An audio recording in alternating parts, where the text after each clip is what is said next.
بانكا نافنديا فدرال لأمريكا آستقا زانجا لسردينا بلندكا. وزارة الدرفة أمريكي دي بيجا مكم كرنا بيوندين طهران وشامي دبجه نيجرانيا جيهاني. و بيركا بعمر بالتشي رستني خزمتا برزدقها لالجدكا.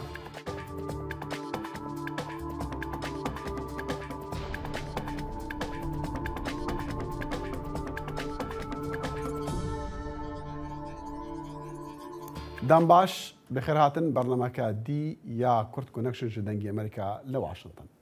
برنامج ايرو چهارشنبه 4 ماه 5 گلانه 2023 دي برنامج هری داوی بله برنامه بشی کورتی لدنگی امریکا هر دیل سر پلاتفورم جدا بردوام بن.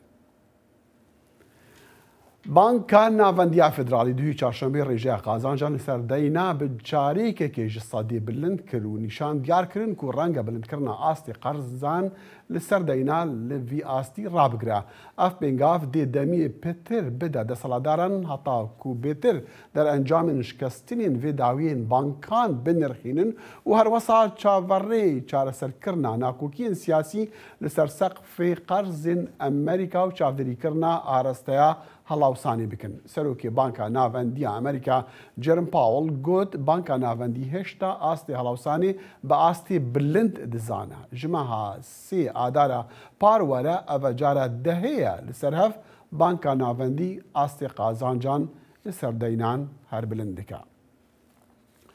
پۆلیس دەبێژە وان ئەو زەلامە گوت کو تەقە دەناف ساڵۆنەکە ناوەندەکە تەندروستیدا لە باژارێ ئەتلانتای ویلایەتە جۆرجیا کردبوو و ژنە کوشتی چارژی بریندار کردن. ده بەیاننامەیەکدا پۆلیسان ڕاگەهاند کو ئێواریا دوی چهارشەممە چەکدارێکی بناوێ دیۆن پاترسن تەمەەن 24 ساڵی هاست دەستە سەرکردن. دەسەڵاتداران زانیاری زیاتر نو بەڵاف نەکردن کە چاوا پترسن هاتیە گرتن. کاربستان گوت ژی وی چەکداری ئۆتۆمبیلێک دزی بوو و ئاژۆت ناف ناوەندی و تەقەل لە 5 خانمان کرد یەک جوان کوشت و یەندێژی بریندار کردن. بتری چند ڕۆژان بەری داوی هاتنە سیاسێتە بناوێ 42 بەندە 42 یا سەردەمی سەرۆکی بەری دۆنالد ترامپ حکومەتە سەرۆکی نەها جۆ بایدن هێزین پێتر هەنارتنە سەر سنووری باشووری ئەمریکا. ئەو وێ سیاسەتێ ڕێدەدا ئەمریکا هەتا پەناخوازان ڤەگەڕینتە وڵاتنوان بە ئەگەری نەخۆشیە کۆڤید لوی سەردەمی. ڕۆژی چوارشەمە لەگەڵ کۆتایی هاتنی پرۆژە یاسای 42 پنتاگۆن دەڵێت یەکەمین 15,000 یەکەی سەربازی هێزی چالاک دەتوانن بە زووترین کات لە هەفتەی داهاتوودا بگەنە سنوورەکە. لەژێر ڕۆشنایی گۆڕانکاریەکانی یانزەی مانگی 5دا و بەرزبوونەوەی پێشبینیەکان وەزارەتی ئاسایشی نیشتیمانی داوای پشتیوانی کرد. پرۆژە یاسای 42 ڕێگەی بە ئەمریکادا کە کۆچبەران ڕەت بکاتەوە لەسەر بنەمای نیگەرانیەکانی پەتای کۆڤید. بەڵام ئەوە چیتر ناتوانرێت بەردەوام بێت لە کاتێکدا باری نائاسایی تەندروستی کۆڤید لە یانزەی مانگی 5دا کۆتایی دێت. هاوکات لە ئێستادا بریکارەکانی دەورەی سنوورەکان دەڵێن بەپەلە پێویستیان بە یارمەتی هەیە بۆ چارەسەرکردنی هەڵکشانی چاوەڕوانکراوی کۆچبەران کە ڕۆژانە دەگاتە زیاتر لە 10,000 کۆچبەر. من پاسەوانی سنووریم بە هێندی پێویست نییە. ژێرخانی تەکنەلۆژیام بە هێندی پێویست نییە. بوارەکانی دیکەم هەیە کە پێم وایە بریکارەکانمان بەڕاستی دۆخی ئاسایشی سنوورەکانیان داخستووە. کۆشکی سپی دەڵێت سەربازەکان بۆ ماوەی 9 ڕۆژ جێگیر دەکرێن بەڵام تەنها بۆ ڕۆڵی پشتیوانیکردنی بریکارەکانی سەر سنوور بۆ ئەوەی بە شێوەیەکی ڕاستەخۆ مامەڵە لەگەڵ کۆچبەراندا بکەن. ئەم کارمەندانە ئەرکی کارگێڕی وەک تۆمارکردنی زانیاری و پشتیوانیکردنی کۆگاکان ئەنجام دەدەن. ئەرکەکانی جێبەجێکردنی یاسا ئەنجام نادەن. بەڵام بەڕێوەبەری پێشووی سەرۆک بایدن بۆ بەڕێوەبردنی سنوورەکان ڕەخنە لە بڕیارەکەی ناردنی سەربازەکان دەکات و دەڵێت جێگیرکردنی کارمەندانی سەربازی واتە نەبوونی ئامادەیی بۆ ئەم گواستنەوەیە. دۆخەکە پەرەی سندووە بۆ دۆخێکی نائاسایی گەورەتر کە جارێکی دیکە دەبێتە هۆی دانانی سەربازەکان لە کۆمەڵگە سنووریەکان. کۆماریەکان سەرۆک بایدنیان تاوانبار کردووە بە سوکردنی سنووردارکردنی سنوورەکان و خراپترکردنی ئەم قەیرانە. بەڵام کۆشکی سپی دەڵێت هەر چاکسازێکی گرنگ لە پرسی کۆشدا پێویستە لە کۆنگرێسەوە بڕیاری لەسەر بدرێت نەوەک سەرۆک. مەکسیک ڕەزامەندی دەربڕیوە لەسەر بەردەوام بوون لە وەرگرتنی کۆچبەرانی بەلایانی کەمەوە لە 4 وڵاتەوە کە لەلایەن ئەمریکاوە ڕەت کراونەتەوە. شیکاران دەڵێن ئەمە یارمەتی دەردەبێت بۆ ئەوەی ببێتە ڕێگر لە بەردەم ئەوانەی کۆش دەکەن بەرەو باکوور. ئاسۆ جەبار، دەنگی ئەمریکا. ئەمڕۆ پێشەمە رووسیا ئەمریکای تاوانبار کرد بەوەی کە لە پشت هێرشێکی فڕۆکەی بێفڕۆکەوان بوو بۆ سەر کرەملن کە مەبەست لی کوشتنی ولادیمیر پوتین سەرۆکی رووسیا بوو. دمتری پێسکۆف وەتەبێژی کرەملن لە کۆنگرەیەکی ڕۆژنەمەنووسیدا ئەو تۆمەتەی خستە پاڵ ئەمریکا و ڕاگەیاند کە پێویستە واشنگتن ئاگداری ئەوە بێتن کە رووسیا دەزانێتن ئەمریکا ئامانجەکان هەڵدەبژێرێتن و ئۆکرانیا تەنها پلانەکانی ئەمریکا جێبەجێ دەکاتن. بەڵام کرەملن هیچ بەڵگەیەکی نەخستە ڕووکە پشتگیری لە ئەدعاکانی ڕۆلی ئەمریکا لەو هێرشەدا بکاتن. ئۆکرانیا ڕەتی کردووە کە دەستی لەو ڕووداوەدا هەبتن کاتێک لە گرتە ڤیددیوەکاندا دەرکەوتووە کە دوو درۆن لەسەر کرەملن نزیک دەبنەوە و یەکێکیان بە فلاشێکی گەشت تەقیەوە. جیا لە ئیدعاکانی مۆسکۆ سیناریۆی جیاجیا هەند سەبارەت بە ڕووداوی هێرشی درۆن لەسەر کرەملن. ئەو سینۆریانە چین ڕۆژنامەوان و لێکۆلەر موختار نەخشبەندی لە ئۆسلۆ نەرویش ڕاستەخۆ لەگەڵماندایە کاکە موختار ئەم کاتت باش سوپاس بکاتی جەنابەت دەمویست بزانم یعنی شتێکی لە ناکاو بوو کرەملن ببدە ئامانجی درۆنێک لێکدانەوەی جەنابەت. سڵاو ڕێز مەس لە خزمەتەوە بینەرانی بەڕێزدانە. خۆ بۆ لیکۆڵینەوە هەمیشە باش لەواکەن کە زانیاری زۆر گرنگە ئەبێ زانیاری دروست و پێویست لە بەردەستدا بێ و کرملین تایسە نێوت و ئێمە نازانین کە ئەم فڕۆکەی بێفڕۆکەوانە لە چه جۆرێک بووە لە چه تەکنۆلۆژیەک هەڵکی وەرگرووە تابزای نەسەن دەستی ئۆکراین بووە ئەمریکا یارمەتیدا و یانە بۆ نموناگەرم فڕۆکە بێفڕۆکەوانە لە دەرەوەی شاری مسکۆیا لە ناو شاری مسکۆ فری بێت پێویستی بە تەکنۆلۆژیکی زۆر پێشکەوتو نەبووە بەڵام ئەگەر لە خاکی ئۆکراینەوە بەرەو مسکۆ هات بێت بە دڵنیایەوە تەکنۆلۆژیکی زۆر پێشکەوتوی لە پشت بۆ ئەمریکای زانیاری پێداوە بۆیە بێ ئەم ڕوون بێتەوە کە تەحلیلیکەین و بەگشتی دەتوانین لە سێ ڕوانگەی سیاسی و سەربازی و ئەمنیەتی و ئەم شتە چاو لێ بکەین کە من ئەگەر ئیجازە بن ئەمانە توانی شیکەینەوە بەڵام بۆکو نەزەری خۆم بیڵم پێم وایە ئەمە زیاتر شتێکی سیاسی و خودی رووسیا لە پشتی ئەوە یەکێک لە سیناریۆیەکانە کە بێگومان ئەوانەی کە ئۆپۆزیسیۆنی ڤلادیمیر پوتین و کرەملن دەڵێن کە ئەمە ئەوەی سیناریۆی خۆیان بووە بۆ ئەوەی وەکو چۆن شەرعیەت ڕەوایی بدەن بە هێرشی لەمە و دووە بەتایبەت ڕەنگە لەسەر مەدەنیەکان بن بەو هۆش ئەمریکا هوشداری داوە هاوڵاتیانی خۆیان لەوێ کە ئاگداری خۆیان بن یعنی ئەمە یەکێک ئەوی دیکە وەکو گوتم مۆسکۆ کە دەڵێت هێرشی ئەوانەیە تۆ چۆن ینی کامە نزیکە لە ڕاستی بە پێشکردن بەڕاستی عەرزم کە چۆن زانیارێکی پێویست لە بەردەستانیە شێوەی ئەم فڕۆکە تەکنۆلۆژیەکەی توانی زۆر یارمەتیمان باکە لێکۆڵینەوە تەحلیلێکی دروستمان بێ بەڵام بە پێم شتانە من زیاتر پێم وایە لە ڕوانگەی سیاسی لە ڕوانگەی سەربازی و ئەمنیەتی و چاو لەم شتە نەکرێت لە ڕوانگەی سیاسیەوە ئەوڵە نەگەر بێم جاینەمە لە بەرژەوەندی کێ بووە کیف حکوومەتی ئوکراین پێم وایە کە لە بەرژەوەندی نییە کە ڕاستەخۆ هێرشکاتە سەر کاخی کرملین و مسکۆ چون ئەو کاتا بەهانە بە مسکۆدا کە حتمما ئەوانی زلێنسکی کوژن مەقاماتی سەرەوەی ئوکراینی کوژن خۆمە بەهانە بەوەدا و هەروە هێرشەکە زیاکە هەروەها ئەگەر ئەمە کاری ئوکراین بێ وڵاتانی ناتۆ بەشیکانی تر یارمەتی ئوکراین ناکەن نەڵێن کاکە تۆ خەریکی ئێمە بەرەو شەڕێکی جیهانیە بێ پس لە بواری سیاسیە لە بەرژەوەندی ئوکراینی نابینم ئەم تشتا پێم وایە ئەگەر مەقاماتی ئوکراین بیانەوەی کارێکن هێرشەکەنە سەر کریما لەوێ لە بەرژەوەندیانە نە موسکۆ و پێم وایە ئەم شتە چین لە بەرەو ساڵ یادی کۆتایهێنانی شەڕی جیهانی هەر شتەوە بەڕێزت فەرمووت پێم وایە دەوڵەتی پوتین ئێوێ لەمە کەڵک برێ بە خەڵک بڵێت کە ئەوە ئێمە نین ئەم شەڕە پێشاتوە ئابووری ئێوە و ژیانی ئێوە تێکچووە ئەمە چاڕوانەوە دەکرێت کە یان پێشبینیەوە دەکرێت کە رووسیا زیاتر هێرش بکاتە سەر بۆ نمونە شاری کیفی پایتەخت بە دڵنیایی و هەر لەم هەفتە چەندین جار هێرشەکانی زیاد کردووە دوای ئەم فڕۆکەش هێرشەکانی زیاد کردووە هەم بە ساروخ هەم بە فڕۆکەی بێفڕۆکەوان زیاتر خەریکە فشاری ڕەوانیان بۆ هێنێ بەڵام مەسەلەکە لێرە یەک شت گرینگە رووسیا لەوا ترسێ کە ئوکراین هێرشکی بەربڵاو بکات بۆ ئەوەی کە ئەو چەند منتەقە کە ئیسا لە ژێر کۆنتڕۆڵ هێزەکانی رووسیای ئازادی بکات و ئەمەش ئەگەر ئەم بەهانانە یعنی هێرشکردنە سەر کاخی کرملین و مۆسکۆ بەهانە بە پوتین ئەدات کە ئەگەر پێویست کە هێرشەکە زۆر خورس بێ ئەمە مەجبور پاشەکشەکەن لە چەکی ناوەکی بإصطلاح تاکتیکی کەڵک وەربگرن بۆ ئەوەی هێزەکانی ئوکراینی کە ئاماژ لەو مەناتقەی وا شەڕەتە ئەزم کە چەکی ناوکی تاکتیکی نەستراتیژیەکان ئەمانە ئەتوانێت ئەو دەرفەتە بۆ با پێم وایە ئای پوتین زیاتر لە مەسەلە وەکو کارتێکی سیاسی کەڵک بگرێت بۆ نێخۆی خۆی و فشارهێنان بە وڵاتانی ناتۆ چون نەزانانی نیسا هەندێک لە ناو وڵاتانی ناتۆ هەموو بە یەک هەڵوێست نین بەرامبەر ئەموو شەڕی ئوکراین بەشێکیان بەڕاستی نیگەرانن حەز بە درێژکێشانی ئەم شەڕە ناکەن حتی لە ناو ئەمریکاش ئاغای تۆرامپ ببینی بەردەوام بەس لەواکە هەر آخر جاریش ئەم هەفتەی پێشوو کە ئەم شەڕە ئەو بێتە سەرکار کۆتایی پێێنێ پێم وایە پوتین لەم شتانە وەکو کارتێکی سپاداکە مزیاتر لە بەرژەوەندی موسکواوە. بەڵێ ڕۆژنەمەوان و لێکۆلەر مختار نەخشبەندی لە ئۆسلۆ نەرویج لەگەڵمان بوو زۆر سوپاس. سپاس بۆیەوە. دەنگی ئەمریکا سەرچاوەی متمانە پێکراوی هەواڵ و زانیاری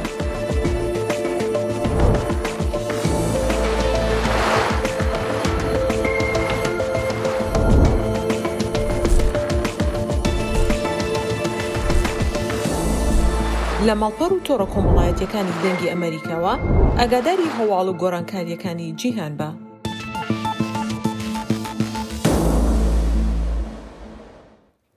لێ دەمێک و سەرۆکی تورکیا ڕەجەب تایب ئەردۆغان ڕاستی ئالۆزیەکە تند بە و ڕێکابەریەکە تند ji بۆ ژن و هەڵبژاتنەخوا ji بۆ سەرۆکاتیا تورکیا لایەنن ئۆپۆزیسیۆنی و ڕێخستنین نەحکومەتی ژی هەوڵێن خوا تند دکن ji بۆ پاراستنا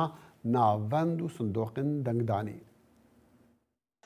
لە ئۆفیسی ئیستانبول گروپی چاودێری هەڵبژاردن لە ڕێکخراوی تورکیای جنوبی سەرقاڵی کارکردنن ستافە خۆبەخشەکاندا ئەمەزیێنن تا ڕوون بێت لایەن کەسی پێویستیان لەبەر دەستە بۆ چاودێریکردنی هەڵبژاردنە گشتەکانی تورکیا.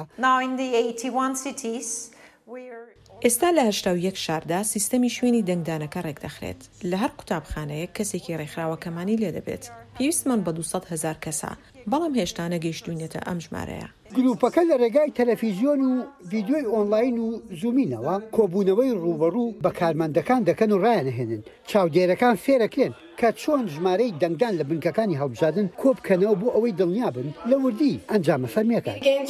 وەک گەنجێک ناتوانم بەو شێوەیە بژیم کە خۆم دەمەوێت یا بەو چەشنەی ئارەزووی دەکەم هەروەیە وەک ئەرکێکی سەرشانی خۆم لێرە دەبم تاکو سندوقی دەنگدان بپارێزم چونکە بۆشایی ئەمنی زۆرە. راپرسیەکان ئاماژەن تا دێ هەڵبژاردننی سەرۆکاتی و پەرلەمان تونترە بێتەوە حکومەت دەڵێ هەموو هەنگاوێک نراوە بۆ مسۆگەرکردنی دەنگدانێکی دادپەروەرانە سەرڕای ئەوەش بەرپرسان دەڵێن هێشتا نیگەرانن لەبارەی ئاسایشی دەنگدەر ئەم ڕێکخراوە تیمێکی پارێزەری دامەزراندووە کە هاوکار بن لە چاودێریکردنی دەنگدان تەنانەت خۆبەخشەکانی ڕەوانەی ناوچەی هاتای شوێنی بوومەلەرزەکەش کردووە. ئەوانەی لێرە ماولەتەوە نیگەرانیان هەیە و دەڵێن بیر لەوە دەکەینەوە کە دەنگەکانمان دەدزن پێی سەیرە کەسانێکە بن کە دەنگەکانیان بپارێزن وەک خۆبەخشەکان هەرچی لە تواناماندا بێت دەیکەین تا هەڵبژاردنێکی بێغەل و خەش بکرێت لەم ناوچەیە 1000 چاودێرمان داناوە.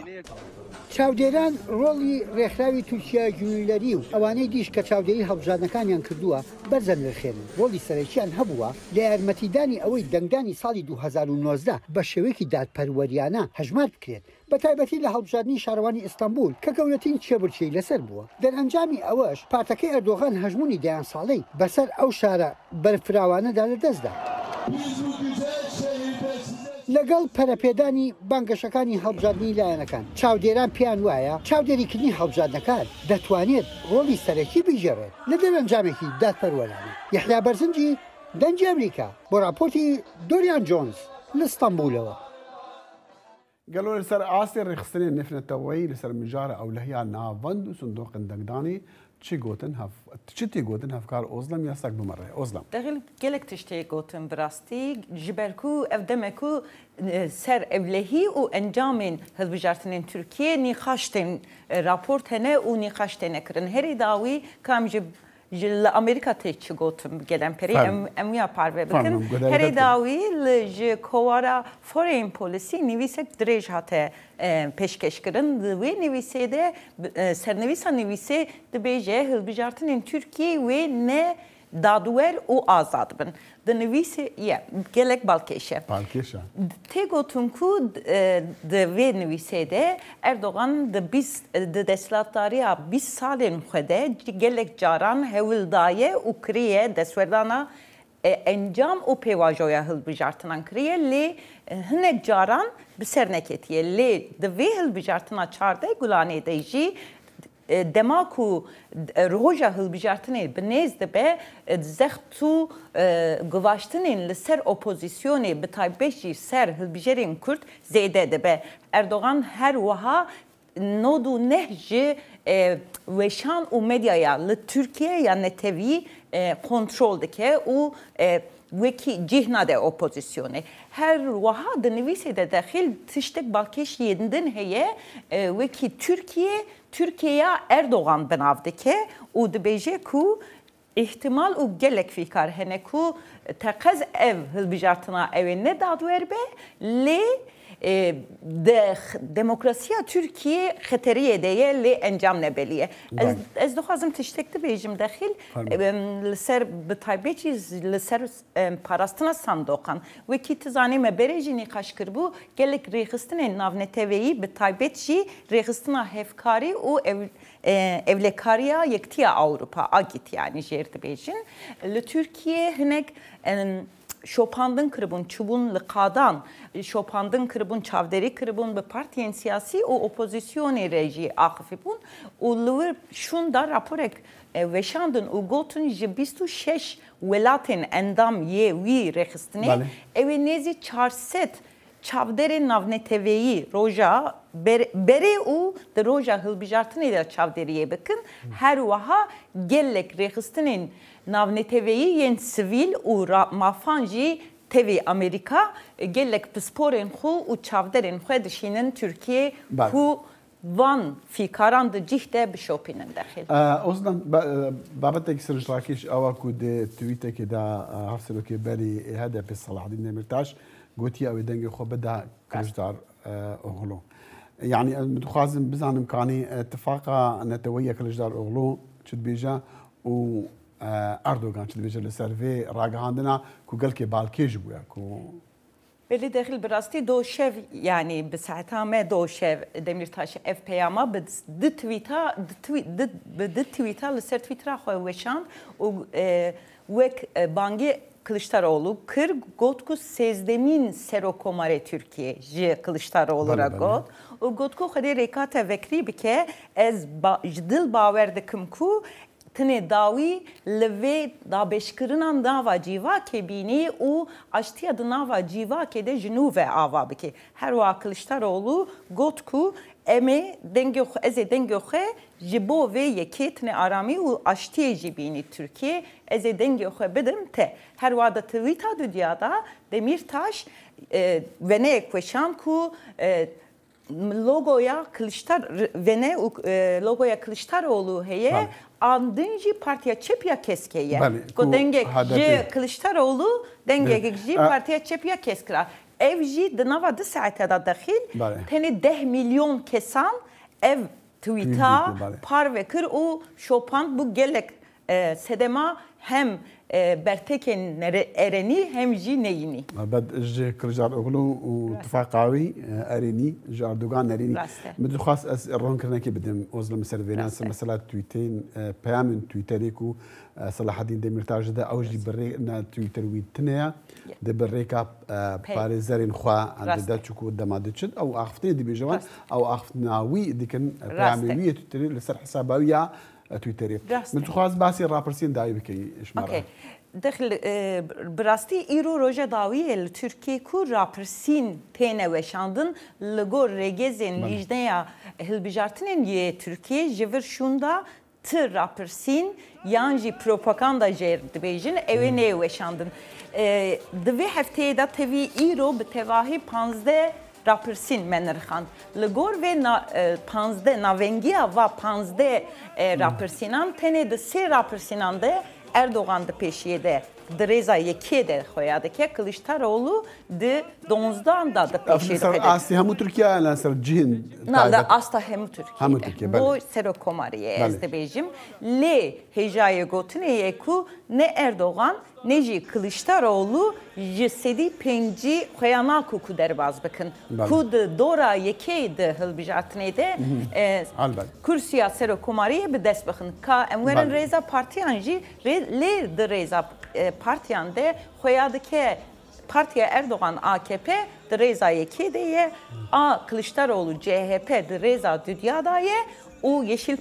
Sol Parti ya jî Partiya Çepya Kesk a HDP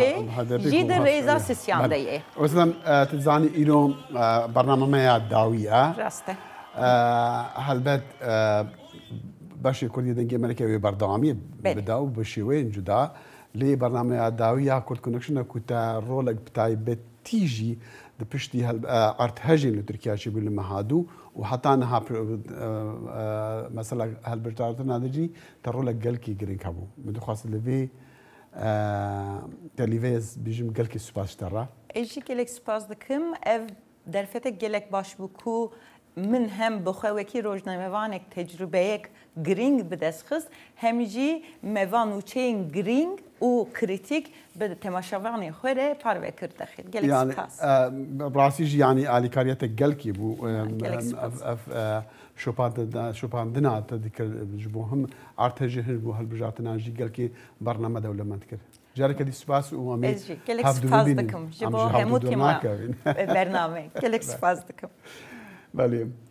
ایران سالوگرا کمکجیا سال 1938 یا درسمی د ایریشا دولتی دا لسر سرهندانا سید رضا 13,000 کس هاتن کشتن نها پیامیر دنگی امریکا خجان فارقین جد درسمی بمره یا خجدم باش یعنی لسر بی روجه چی تکرین و کاری چش مره بیجی بله دم باش دخیل بله ایرو 86 سالوگرا کمکجیا درسمیه کو بریا 11 سالان وقتی کو وزیر بو سرکومار ترکیه رجب اردوغان گوت بو کو هنگی بلگین فرمی بلاف کربو نشان دابو گوت بو از سر ناو دولت لیبرند خوزم جبر به قتل عامه وکی کتاج دست نشان کر 13,000 زیادتر کس ناو 2 سالاندا ناو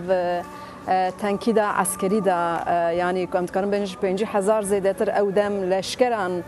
شاندبون و دوره یعنی هم درسیم مالتی و سواز و بینگول و نافچه وان ولودر 2 سالان زیادتر اپراسیون لشکری دوام کربو و دو هیام دا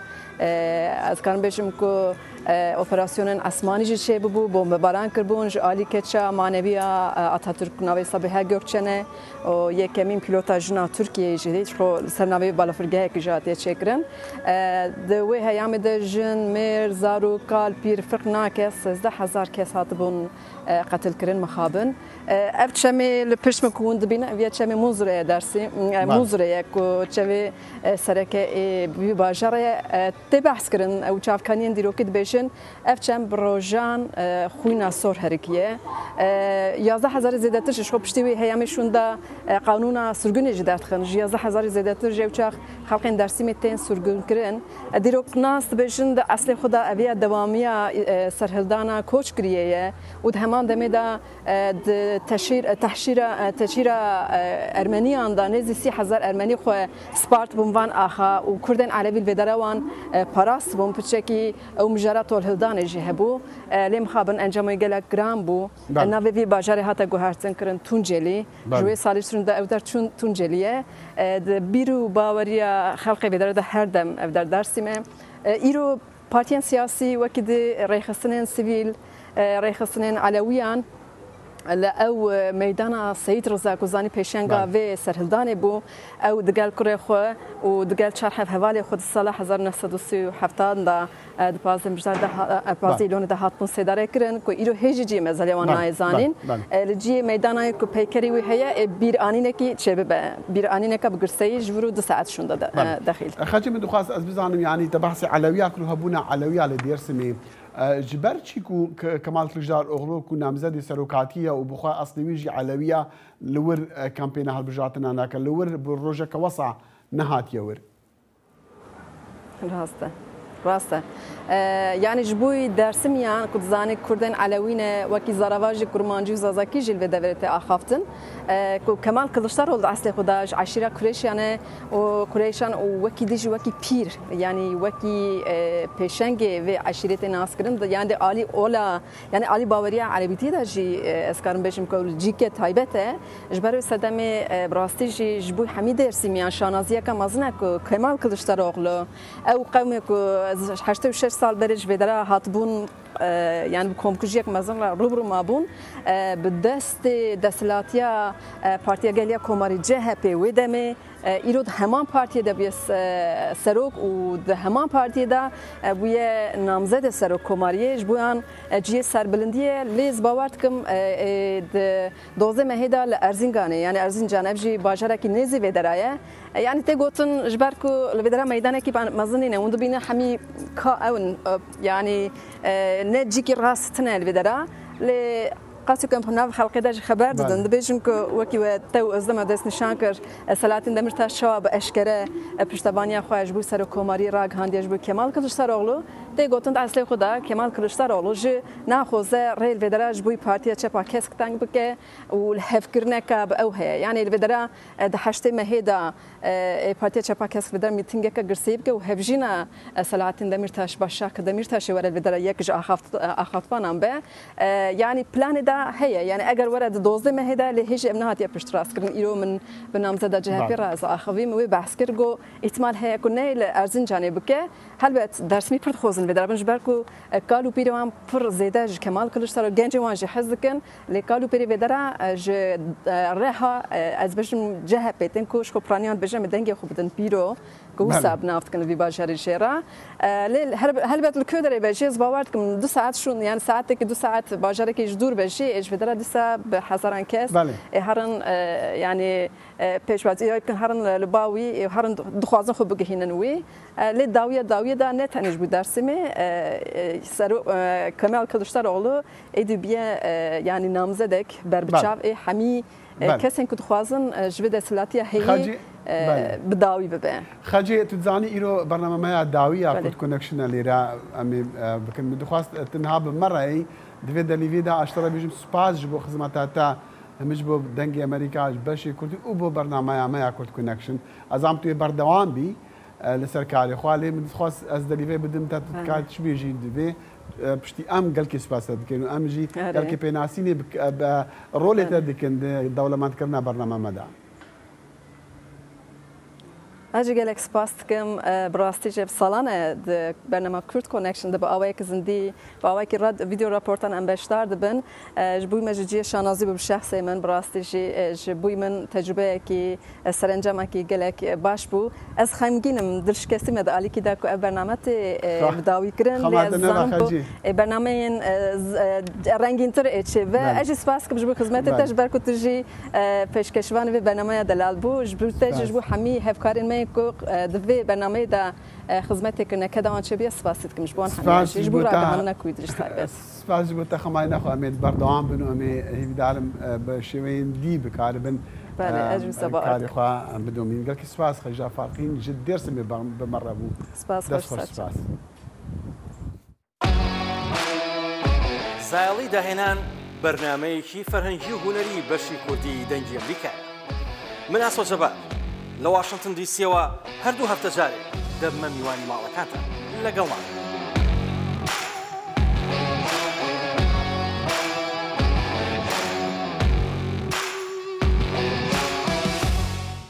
وەزارەتە دەرەوەیە ئەمریکا دوی چارشەمێ هۆشداری دا و بێزکردنە پەیوەندیان دنێبەرە ئێران و حکومەتە سووریدا دبەجێ خەموو نیگەرانیەکە مەزن ژ جیهانی ڕا داخوایانە وەزارەتە دەرەوەیە ئەمریکی پشتی یەکەم سەردانە سەرۆکی ئیران ئیبراهیم ڕەئیسی بوو ژ بۆ سووریا پشتی دەستپێکردنا شەڕی سووریا لە ساڵە 2011 لە شامێ ڕەئیسی بە سەرۆکی سووری بەشار الئەسەد ڕاجڤیە ئەف سەردان هەڤدەمی هەوڵین باشکردنا پەیوەندی شامەیە دیگەڵ وڵاتین عەرەبان بێکاربەدەستین سووری دەبێژن هەر پێنگاوێک بەرەو باشکردنا تێکەلیên شامێ و ئەنکەرێ دەوێ پشتی رازیبوونا تورکیا با لەسەر دەستپێکردنا ڤەکێشانە هەزاران سەربازین تورکیە لە هەرێمن لەژێر دەستێ سەرهەڵدان لە باکوورێ ڕۆژئاوا سووریا. ئەو پەنابەرە سووریانەی کە لەلایەن هێزە ئەمنیەکانەوە لە لوبنان دەست بەسەر دەکرێن و دیپۆر دەکرێنەوە لە کاتی گەڕانەوەیان بۆ بە زۆرە ملی بۆ زیری خۆیان لە سووریا تووشی چەوسانەوە دەبن. بەپێی سەرچاوەکان ئەو پەنابەرە سووریانی کە لەلایەن هێزە ئەمنیەکانەوە لە لوبنان دەست بەسەر کراون و سنوورداش کراونەتەوە لە کاتی گەڕانەوەیاندا بۆ زیێتی خۆیان کە شەڕ وێرانی کردووە دووچاری دەستگیرکردن و بە سەربازکردن دەبنەوە. ئەو بانگەشەیەی کە دەسەڵاتدارانی لوبنان دەیکەن کە گوایە ئەو کەسانەی سنوورداش دەکرێنەوە تاوانبارن درۆیە. ژنان سنوورداش کراونەتەوە، منداڵان سنوورداش کراونەتەوە. پێناچێت هیچ جیاوازیەک لە نێوان تاکەکاندا هەبێ. هیچ هۆکارێکیان لەو بارەیەوە نەوتووە. ڕێکخراوی لێبوردنی دەوڵەتی دەڵێت ئەو سنوورداشکردنەوەیە پێشێلکاریشی ڕوونە لەلایەن لوبنانەوە لە ڕووی یاسای نێودەوڵەتیەوە بەپێی ئەو بنەمایی کە نابێت بە زۆرم لێ خەڵک بگەڕێنرێتەوە. ئەم یاسایان ڕێگری لە وڵاتان دەکات بە زۆر هەر کەسێک بگەڕێنێتەوە بۆ وڵاتێک کە ڕوبەڕووی چەوسانەوە بێتەوە. بە هیچ شێوەیەک هیچ بیانوێک نییە بۆ ئەوەی لوبنان پابەندە یاساییە نێودەوڵەتیەکەی پێشیل بکە بە گەڕانەوەی پەنابەران بە خێرایی و بە زۆر بۆ وڵاتێک کە تێیدا ترسیان لە چەوسانەوە و ئەشکەنجەدان هەیە. سوپای لوبنان کە بەپێی راپۆرتی ڕێکخراوی لێبوردنی دەوڵەتی و کارمەندانی فریاگوزاری و شایەت حاڵەکان ڕاگواستنەکان ئەنجام دەدەن ئامادە نەبوون هیچ لێدوانێک بدەن لەو بارەیەوە. ئێمە ئەمە وەک تاکتیکێکی سەرقاڵکردن دەبینین بۆ شکستە ڕاستەقینەکانی دەوڵەتی لوبنان بۆ دابینکردنی پێداویستیەکانی هاوڵاتیانی خۆی لە بری ئەوەی تووڕەیی هاوڵاتیان سەبارەت بە دۆخی ئابووری و کۆمەڵایەتی وڵاتەکە بەرەو دەوڵەتەکەیان ئاراستە بکەن کە بەرپرسە لە دابینکردنی ئەو مافانە. لە ڕاستیدا گفتوگۆکە بە تەواوی بە ئاراستەیەکی جیاوازدا دەگوازرێتەوە بۆ ئەوەی سنگ بخرێتە سەر پەنابەران وەک ئەوەی هۆکاری ئەو قەیرانە ئابووریە کۆمەڵایەتیە بن کە ئەمڕۆ لێرەدا تێیدا دەژین و ئەوەش درۆیە. لوبنان شوێنی نیشتەجێبوونی نزیکەی 800,000 سووریە کە لە دەستگای پەنابەرانی نەتەوەی گرتوەکان UNHCR تۆمار کراون و لە دوای سەرهەڵدانی شەڕەکانی ساڵی 2011ەوە هەڵاتون. دەسەڵاتدارانی لوبنان دەڵێن ژماری ڕاستەقینەی سووریەکانی وڵاتەکەیان 2 ملیۆن کەسە. لەم دوایانەدا بە تایبەتی لە وەتەی قەیرانی ئابووری لە لوبنان دەست پێ کردووە هەستی جەماوری بە جۆرێک ژاهراوی بوون. هەموو کەسێک تووشی جۆرێک لە بێهێوایی بوون. هەندێک کەس سوودیان لەوە وەرگرت و دەستیان کرد بە هاندانی بابەتی پەنابەران و بارگرانیەکەی. هەندێکیان دەڵێن ئازیزانیان لەلایەن فێرقەی چوارەمی سوپای سووریاوە دەست بەسەر کراون کە برای بەشار ئەسەدی سەرۆکی سووریایە سەرپەرشتی دەکات و بەهۆی پێشکردنی مافەکانەوە سزای بەسەردا سەپێنراوە.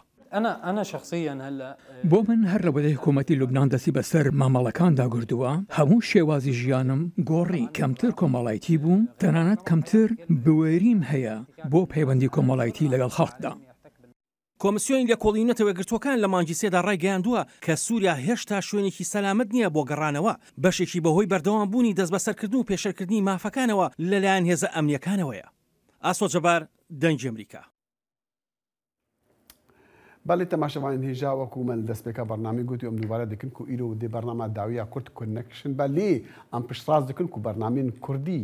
یان بەرنامە بەشی کوردی لە دەنگی ئەمریکا هەر دێ بەردەوام بوو ئەمژی دێ بەردەوام بن لەسەر بەرنامان لێ بە شێوەیەکی دی بە پتریاوێ لەسەر دیجیتال میدیا وەکو دەبێژن سوشیال میدیا جیڤاکی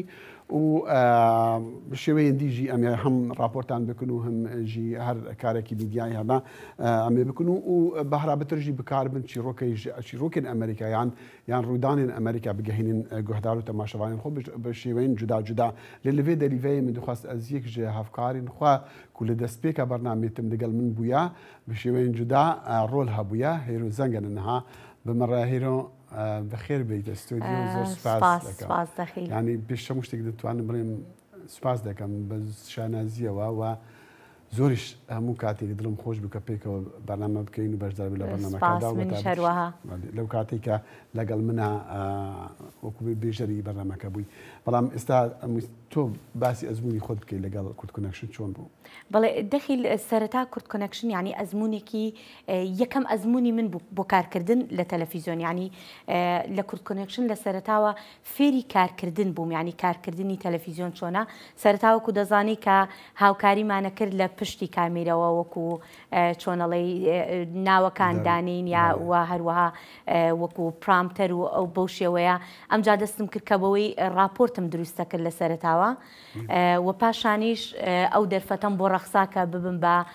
پێشکەشکار لەگەڵ جەنابتا بەرنامەکەمان پێشکەشە کردووە بۆ ماوەیەکی زۆر لەگەڵ هاوکارانی تریشا ئەو کارم کرد یعنی ئەزمونێکی زۆر نییە بوو لە دنیای با بڵێن ڕۆژنامەوانی و ئەوانە بۆ من کورد کۆنێکشن لە کورد کۆنێکشنەوە زۆر شت فێر بووم بەڕاستی منیش زۆر بەشانازیوە دەڵیم و لە ناخی دڵمەوە دەڵیم تۆ لەگەڵ هەموو هاوکارانی بەشی کوردی ئەمریکا زۆر یارمەتی دەربوون و زۆرشم پێخۆش بوو ڕۆژانە لەگەڵیانە کار بکەم. دەخیل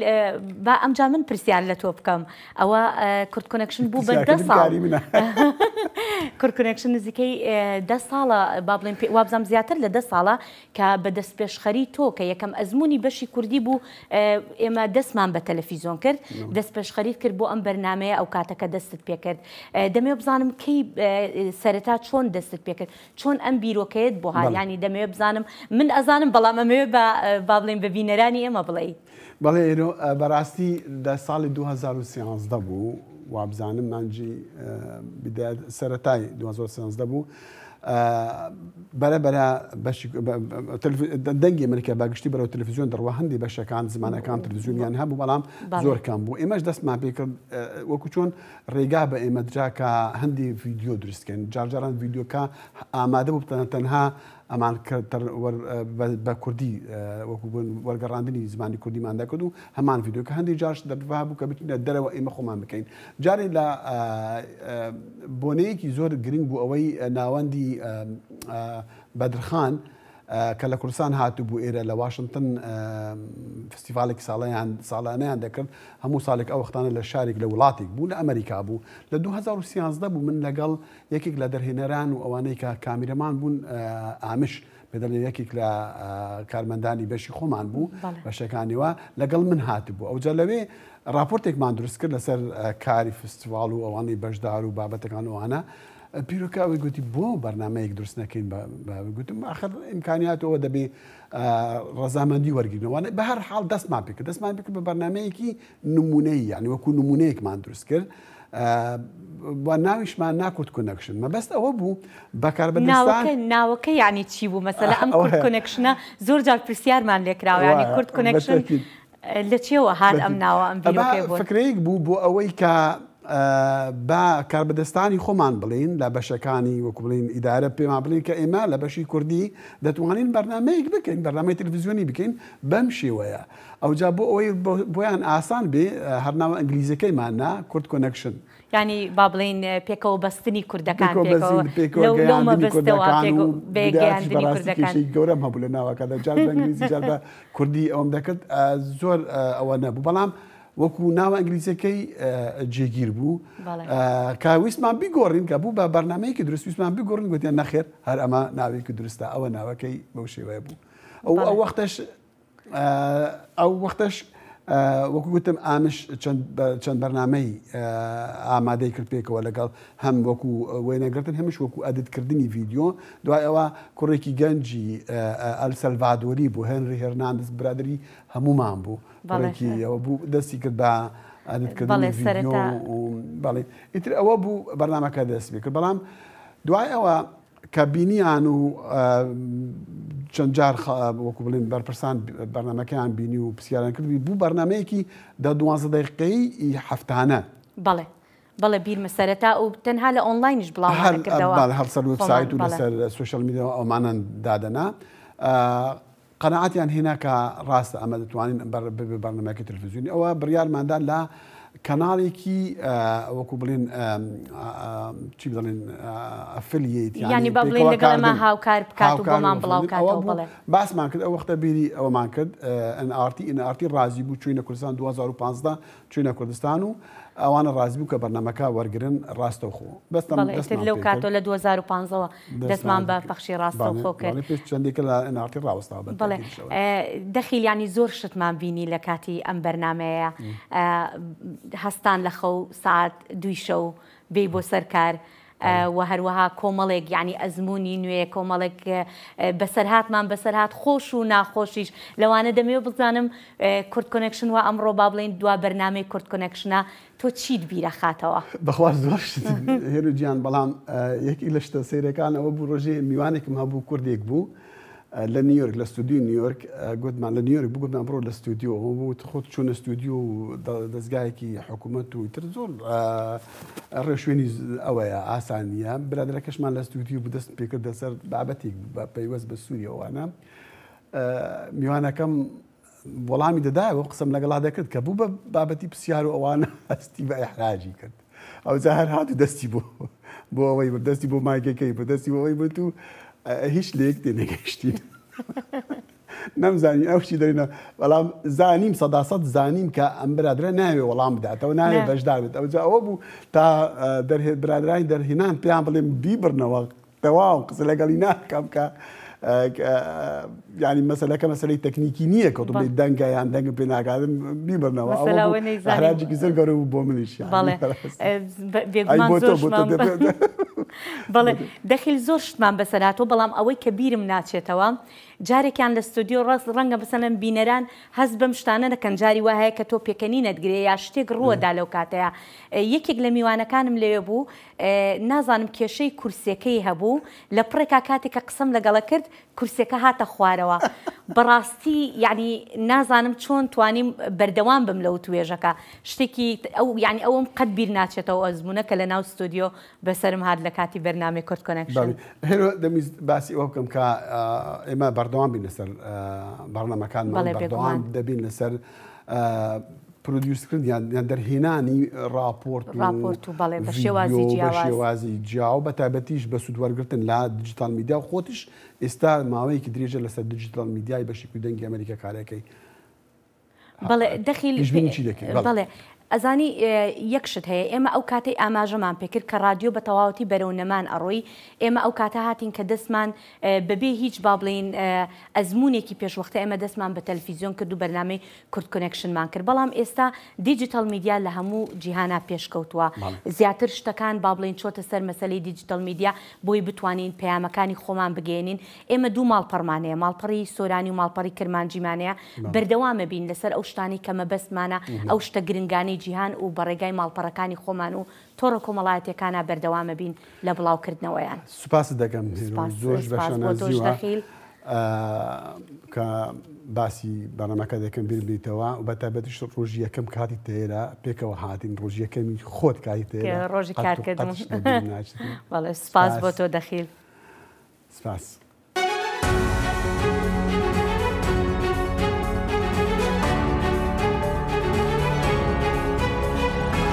چاوی واشنگتن بەرنامەیەکی هەفتانەیە لە بەشی کوردی دەنگی ئەمریکاوە ئامادە و پێشکەش دەکرێت من بەڵێن ساڵح هەموو ڕۆژانێکی هەینی لەگەڵ پسپۆڕاندا تاوتوێی گەرموگورترین بابەتی ڕۆژ دەکەین لە پەیوەندی بە سیاسەتی دەرەوەی ئەمریکاوە لەگەڵمان بن.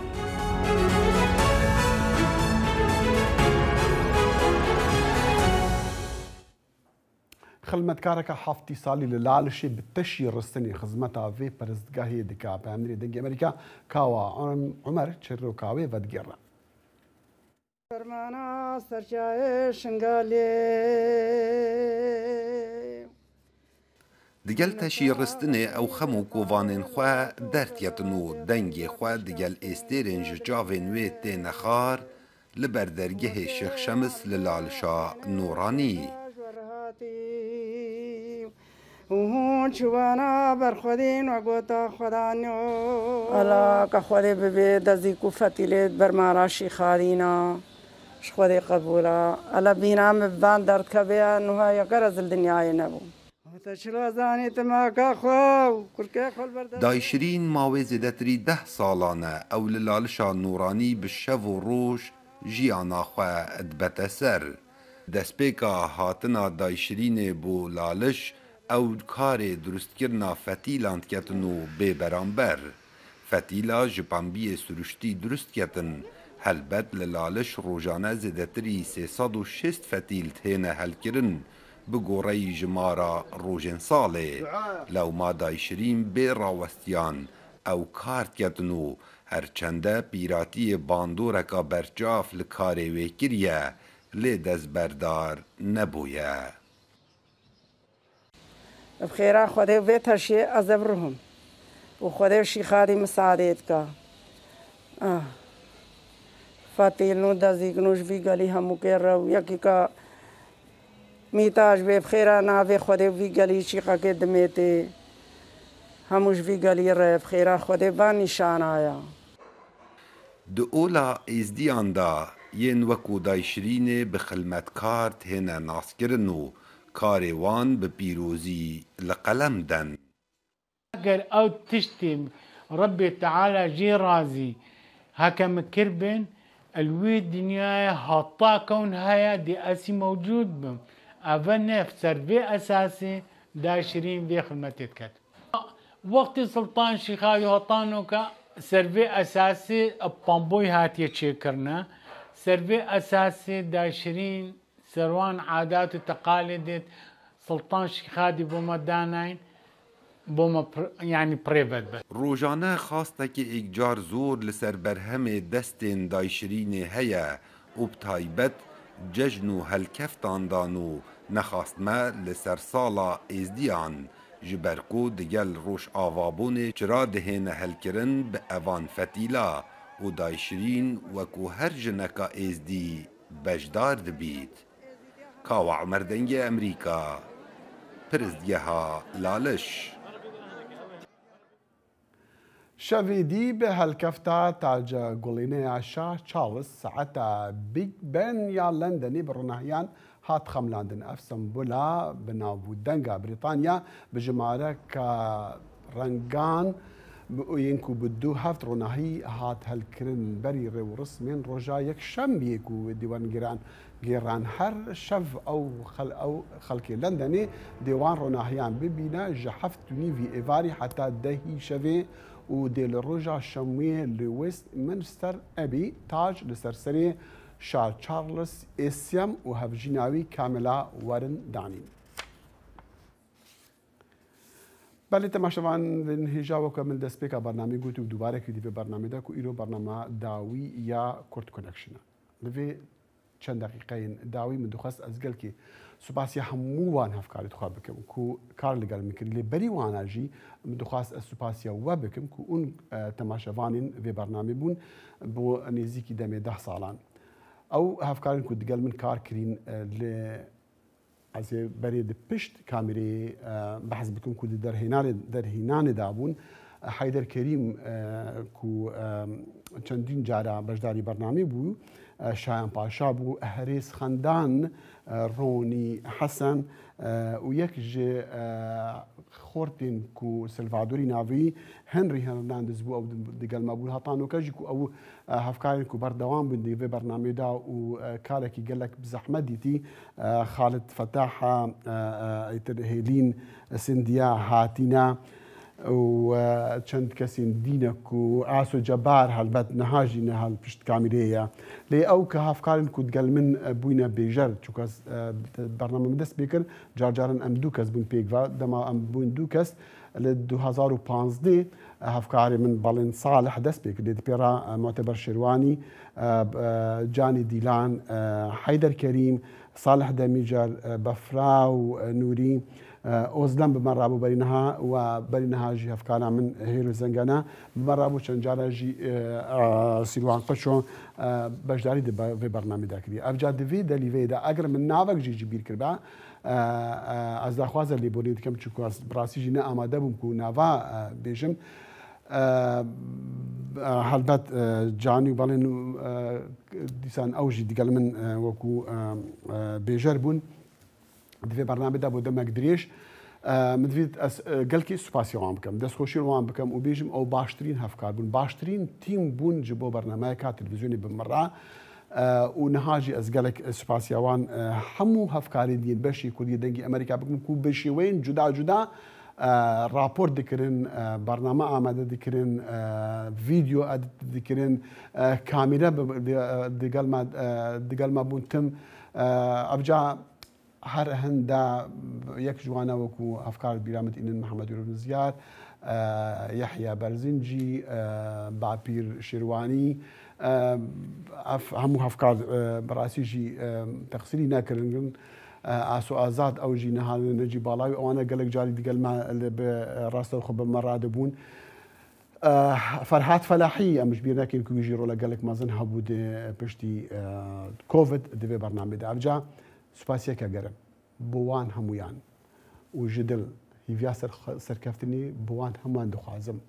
و ئەو بەڕامە نەها بەداوێتێت لێ دیسان ئەزێ ئەمێ بەردەوام بن پێکرا کارێکی بکن ژ بە خزمەتە دەنگی ئەمریکا و ژ خزمەتە بەشی کوردی و خزمەتە ڕاگەهاندنا کوردی ڕاگەهاندنا کوردی بە زمانی کوردی لێرە لە واشنگتنی حتا بشێوەیە دی ئەم دگەینەیەک و جارەکەی دگەینەیەک وا ببینین ئومە ببینین هیڤیا سەرکەتنی هیڤیا خۆشیە هیڤیا سلامەتی ji بوات تەوان دەخوازم و خدا حافیز برو دەستا